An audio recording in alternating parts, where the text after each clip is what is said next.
on the island, we do it island style. From the mountain to the ocean, from the windward to the leeward side. Aloha and welcome back. Big Island, you're watching Rise Above Hawaii, which is a 30-minute talk story on health, and we talk about everything and anything, because everything and anything at the end of the day concerns itself with health. I'm so happy to introduce to you Sodi Kabalis. And for those of you who don't know Sodi, he's kind of like a local legend in my eyes anyways. Growing up, watching Sodi in the gym, his workout ethic and his body, and till today, Bugger's still in good shape. So thank you so much for being here. Pleasure's mine. Yes. Always. Tell the audience, I guess, a little bit about yourself. Interesting question. How far you go back, Kimo? We just was off the air talking about some. Okay. Yeah, back in the day, I got into fitness. The reason why I got into fitness actually is I hurt my back in 1974. Oh. Down surfing drain pipes back in the day. That was like one of the best surf spots in Hawaii on this island. Where is that? That's down at the southern side of Hilo, down past Kalapana. Oh, okay. Oh, drain pipes. Kalapana, basically Kalapana drain pipes. And all the guys back in the old school knows what drain pipes. It's like a baby Sunset Beach. Wow. And that was before the earthquake in '75. And then that place sank about 6-7 feet. But prior to that, it was just awesome. And it still was an awesome, but just a real awesome surf break. And basically what happened was I was paddling out one day. And the waves are solid 6 feet, local style, which is about 12 feet. Wow. And there's 3 bowls. That place was just like Sunset Beach, like I said, a lot of power. And I was paddling out, and I went under a wave on the inside, the first bowl in the inside, and it took me back and slammed me on the reef on my back. And basically in those days we didn't have cords, so I was basically without a cord. And the board, God willing, the board was right next to me, floating around. I jumped on the board. I couldn't move my legs. So I jumped on the board. I caught the white water into the beach. I laid on the sand for about half an hour, and then Nixon Pacheco came in, and he said, "What's wrong, Sodi?" He said, he was leaving. I can't feel my legs. I can't move my legs. They're real sore on my back. I don't know what's going on. And he said, "Can you do me a favor? Can you go out there and call my brother in, Rudy Valentino, my brother? He was surfing a day with me." And he said, Sure. I'll go get him right now. Let me help you to the car." So he helped me to the car, called my brother in. Long story short, basically I fractured a vertebrae in my back. And I went to Dr. Kasimoto, which he passed away, which he was like the awesomest doctor in the world. You'd go to him, you'd see him. If you didn't have any money, bring something to eat, he'll be happy. He was like that kind of doctor. He did everything in-house. He did blood tests, urine tests, everything downstairs of his house. Wow. And by the way, that location is where the radiology, that big building, right across that Hilo Motors was before. That's where his house was. But basically, Dr. Kasimoto, we did an X-ray, we did all of that. He said, you got a fractured vertebrae. I don't know what the prognosis is going to be. We got to see how the swelling goes and see how things happen. And basically, for about 3 months, I couldn't really walk. I was pretty much, just crawling around the house, and it got better.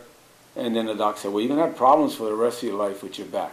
Wow. Because you kind of shifted it, and you got scar tissue and everything else that happens with a fractured vertebrae. Because I shifted the sacrum. It was called a spondylolisthesis, where the lower 5th vertebrae slips off the sacrum. And it was slipped about a number 2, which a 5 is complete dislocation. So it slipped about a 2. So he said, you're going to have some problems with your back because of that slippage. So I said, wow. And back then, I didn't know what he was talking about. Just only because I've been doing this for a long time now that I understand what he meant. So you you wasn't into fitness prior to this? Just a surfer? Just a surfer dude, going to school. Athletic too, you was? I was actually, I used to, nothing. Actually, I was playing football, Papuana football, for about 3 years. And then I went to go to play for high school. Coach Ura was the coach back then, Ted Ura, and he called all the young guys in before he go to high school, because he go up to 9th grade back then. Yeah. So he called us in, asked me if we want to play and this and that. I said, yeah, I'm going to come on. I said, you make sure, because we were playing Papuana 3 years prior to going on, so we kind of knew the game. But I went, tried out, and I kind of quit. My parents got divorced, and I didn't want to play football after that. So that was So that was the surf. So you did right into then surfing. I got Then. right into surfing after that. Wow. But anyway, getting back to that start, that's how I got into lifting. Oh. I got into fitness through my back problems that I had from surfing drain pipes. Rolled me on the reef. I thought I was going to drown. I didn't. And the rest evolved to where I'm at today. So Wow. it's an interesting start. So what I did was I learned about, you know, the right exercise to do to straighten your back. You know, back in those days, it was pretty old. You know, I mean, there wasn't a lot of information back then on how to do things. So you had to research it on your own, and there was a lot of trial and error. In fact, there was only one physical therapy place in Hilo. And that was up at the Hilo Hospital. For real. Yeah. Now there's about 8 or 9 of them in Hilo. So it evolved completely into a real brilliant field of work now. Back in there, it was still brilliant because you help people, but now you have so much information, and it's just awesome. But anyway, I got into that, rehabbed my back, you know, and then I got into weightlifting. And I didn't know. Within a couple of years, a year and a half, I was really into powerlifting. And I just loved it. My body just adapted, maybe because of my genetic disposition. I'm short. I have long arms, short legs, which makes lifting a lot easier for guys like that. Oh, for we have leverage when we lift over larger guys. So you get benefits for being short, okay? Yes, you guys, we do, and it's awesome. And, so I competed in my first powerlifting meet, and I kind of did really well. And then I competed for about 5 or 6 years, and I, you know, set all kind of records, and I was #1 in the state for a little while. You know, I did really well, and then I got into bodybuilding, and then I did both bodybuilding and powerlifting, and then also I did kickbox. I did a lot of kickboxing. My brother, Rudy Valentino, was kickboxing school. That's my brother. And then I fought in '85 for the title, which I won, the state kickboxing title for my weight class. Hey, you see, so you get the athlete in, you know, it's interesting because the athlete is already inside you. And your athlete, the brothers that do anything just to do something. You know, like a lot of guys around here, they just don't really have any real sports thing to participate, so they're just doing whatever else. But the community, I'm glad that the community offer kickboxing, boxing, because the schools never, surfing, because the schools never really grab onto that as a sport, and to me it's a valid sport. Absolutely. By the way, surfing is a sport now. Absolutely. Is it true? Yes, I think they're going to start doing it on Oahu, coming real soon, within the next year or soon as that. The problem is with the insurance situation. They're trying to get the insurance and get that all justified. And get it all. The students the surfing students don't need cut class now. Well, you know, surfing evolved in Hawaii, so it should be a sport for all the That's kids true. in high school. That's true. Just like canoe paddling, and make it a legitimate sport, and people can get trained to be a better surfer, learn about flexibility, learn about, you know, all aspects of surfing, so they can become, you know, well-rounded, not just go surf with your friends and go surf here. No, learn about what the board does, what are the best exercises to prepare you first to surf, how to carve up properly to go surfing, learn about the injuries, about how to treat your own injuries when you get when you do surf and you get hurt. So there's if they do make it a sport, you can make a whole curriculum. Absolutely, yeah. So basically, I rehabbed myself, got into fitness. After that, I was a personalized trainer for a few years after that. You had your own show. I had my own show with Clayton Kua. You had your own show, He's such a cool guy. Yeah, he asked me if I wanted to do a segment called, it was at Night Moves, but we call it Night Moves with the Right Moves, and that was me. Oh, Night Moves with the Right Moves. Yeah. I like that. That's funny. And so we did shots at the Forever's Gym back in the day. If you guys remember that, Forever's Gym. Where was that? I was right in Hilo. I was right above upstairs. Where Cody's is. Yeah, upstairs. We had a gym up there. It was just awesome, man. It was like, back in those days. You know? And then prior to that, basically what happened was then I got into powerlifting. I got into bodybuilding. And so in 83, 81 I entered my first show, didn't do well. 82, didn't do well. 83, I learned about nutrition, about dieting, how to, treat your body symmetrically. So make sure you address all the muscle groups as you train, so you can, it's like sculpture in your body. You're working all the muscles on your body, trying to make it symmetrically balanced, not one overwhelming the other. And so you learn about that. Then you learn about nutrition, how to diet. You don't believe it, but bodybuilders that compete a lot, they're very knowledgeable about the diet. Unbelievable. Yeah. They can tell you exactly what works and what doesn't. There's no trial and error. Once you've learned the diet, You just apply. It's like a blueprint. You follow this, you end up like this. Yeah. There's no two ways about it. Yeah. It's hard work, a lot of dedication, but it works. Mm-hmm. So anyway, basically I learned about nutrition and dieting. And then from 83, I started being successful in bodybuilding. I won the Mr. Big Island. And then in 84, I won the Kona Cup. Mm-hmm. And then in 85, actually in 84, I competed at the 50th state, which I didn't do well, but I came back in 85 to win down. Yeah. And then in 87, I won the Mr. Hawaii. And then in 1989, I won, I think, a Mr. Hawaii State.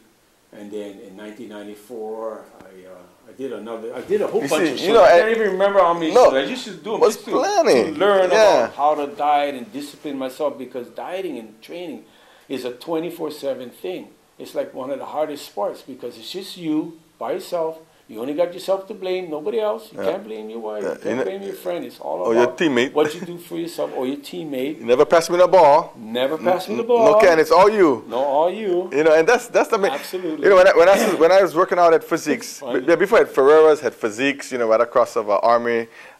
You know, they used to have pictures of you, and I was younger, so we always used to go in, and I was like, wow, I like my body to be like that, you know, and you would sign and.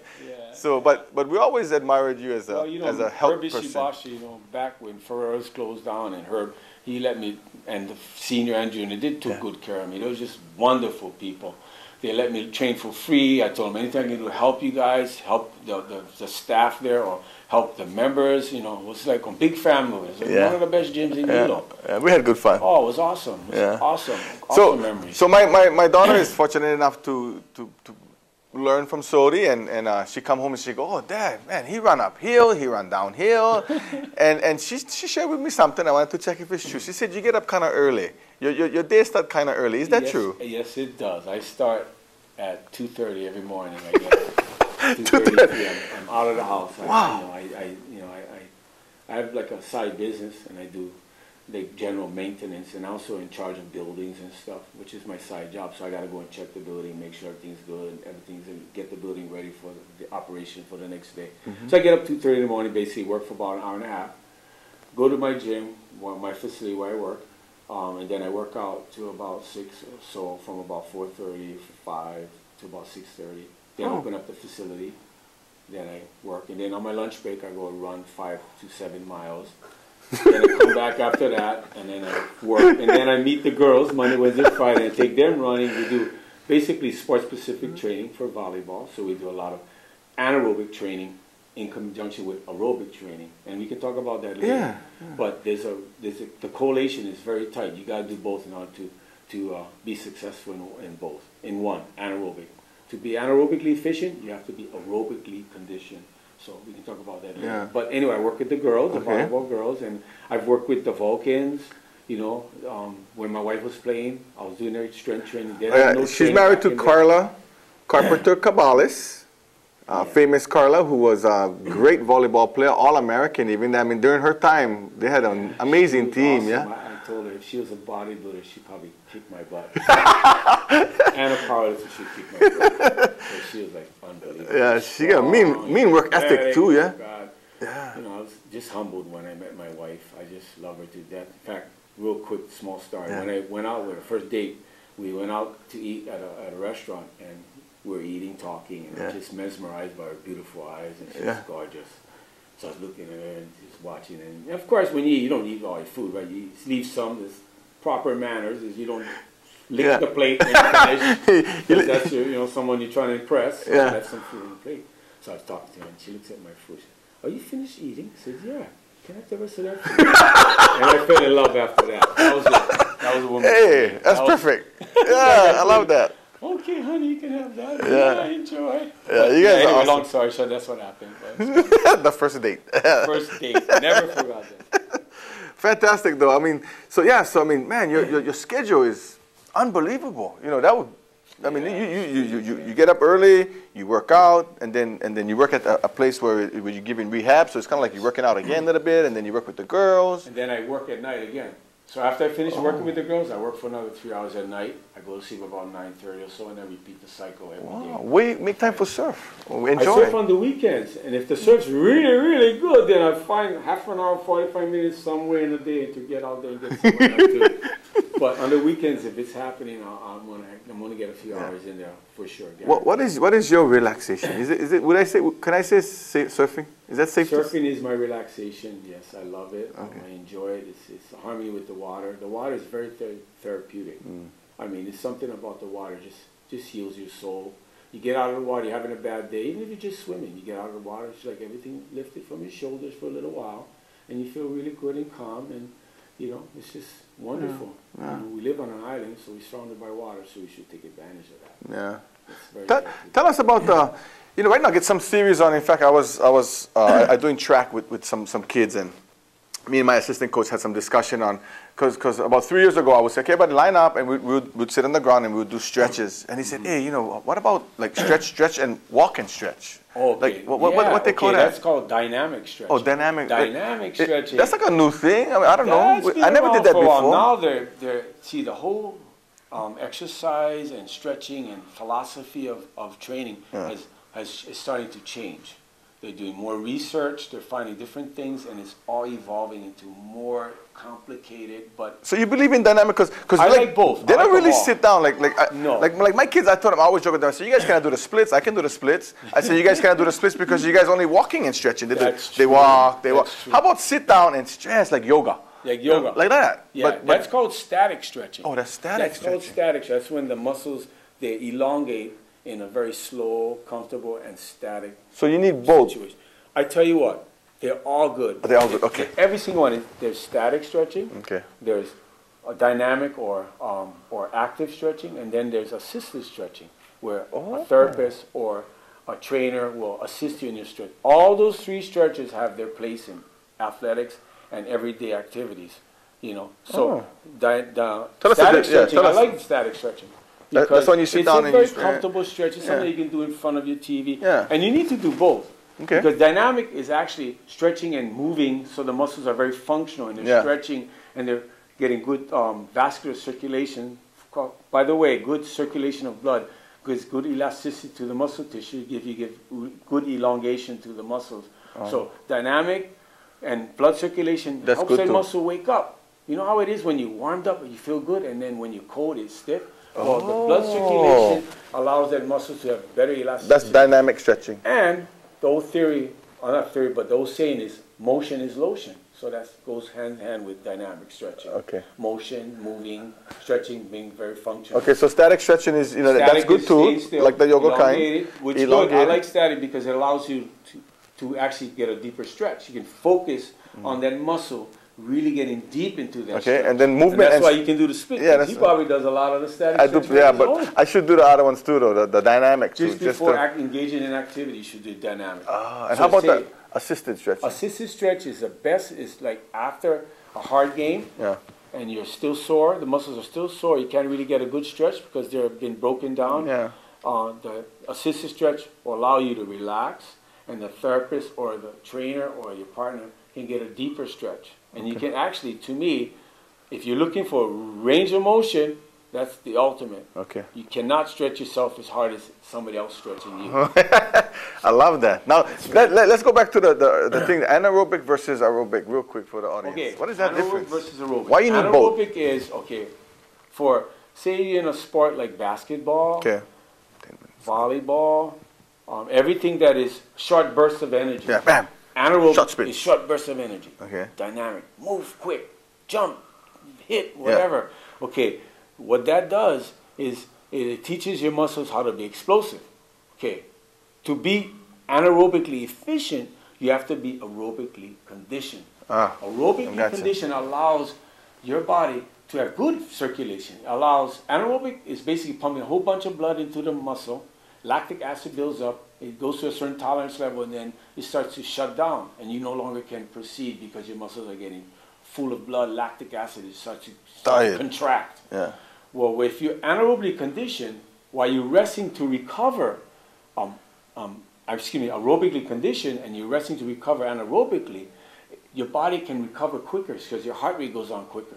So it allows your body to relax. It allows good circulation to go into your body. So because if your heart rate is real high, it doesn't get to come down quick enough. You cannot recover in between the bouts or in between the rest periods.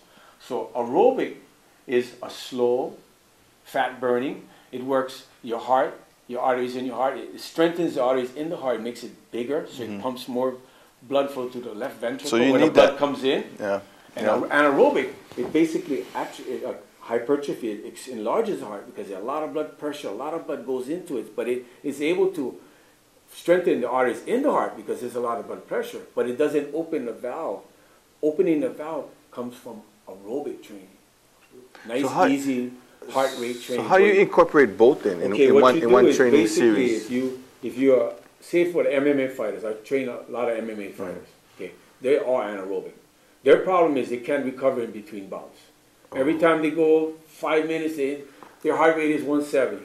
By the time they get ready to go back for the 1 minute rest, it's still like 150. So they don't even have any second wind. They still haven't recovered yet. So I told them, doing the running and the sprinting is important, but doing the long, slow, easy 45 minute to an hour run at a target heart rate, which could be based on your age as a formula you follow, will allow you to get your heart rate down in between that 1 minute period so you can get your second wind for the next round. That's the secret. Get your heart rate down. Get your heart rate down as quick as possible. Before you know it, you're like, oh yeah, get my second wind. You're ready for the next round. If your round. heart rate is still high, you're not going to get that. You're just fighting it, and a lot of it is all mental. And not physical, it's physical, but a lot of it is mental. So you're going to have to go past that with your mind, but your body doesn't want to cooperate. So with athletics, you do the training, the sprinting, the plyometrics, the jumping, all the different kinds of sport-specific training, but you still put those aerobic runs in there. So your recovery in between the anaerobic training is efficient. Makes sense to me. How about you folks? Makes sense, huh? Hey, I had somebody come up to me. So I was watching my daughter's game, and the other girl from the other team, just happened I was on this side, sprained her ankle. So never have doctor or anything, so, pretending I'm a doctor. Well, I just was You're actually uncle. a PhD. Yeah. But put things, so I wanted to check her ankle. So I won't go for take out the shoelace, and somebody behind me said, hey, Brian, don't take off the shoelace. Make them tight, make them tight. And I was thinking, oh, shucks, I wanted to see if maybe it was broke, or I wanted to compare him with the other, to see if we had to take her to the doctor, because she felt like she was really sore. So, but he said, and I was like, yeah, I know what I'm doing. You want to respect. Yeah, so he said, no, just make them tight, So I was like, okay, I made them tight. But then when I was driving away, I felt bad. So I Google, sprained ankle, tightened shoelace, to see if something come up. Nothing comes up. Okay, this is probably why he said tight. Okay. A lot of times, as soon as you sprain your ankle, first, your body's mechanism is to release fluid to protect the joint.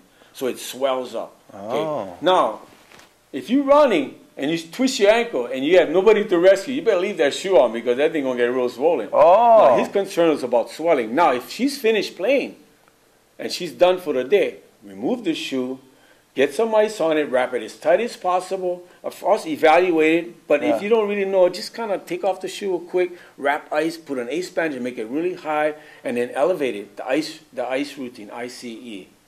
Elevation, compression, and ice and cold. So basically, you wrap it with ice, you tighten it up, and you elevate it. That's the right proper treatment for that. Okay, so we both was right, kind of, in a sense. Yeah, well, both was right. If she was going back in, but if it was a bad sprain, there's no way she's going to go back in. We're talking like a grade 1, maybe. But if it was like a grade 2 or 3, no way. Yeah. So if it's a grade 1, I just twisted my ankle, she'll know. Keep them tight. People that have that small little sprains usually already sprained their ankle several times before. Yeah. So they can address it like, I just tweaked it. I know it's going to get better, so they'll walk it off. And like, okay, I'm ready to go in. But if she's crying and that thing is really sore. I felt like maybe it was broke or something. Could have been fractured. That's a possibility, Could have been twisted, probably real twisted. So if she wasn't going in for sure, then maybe we could have taken a look at it. Absolutely, take off the shoe. Okay.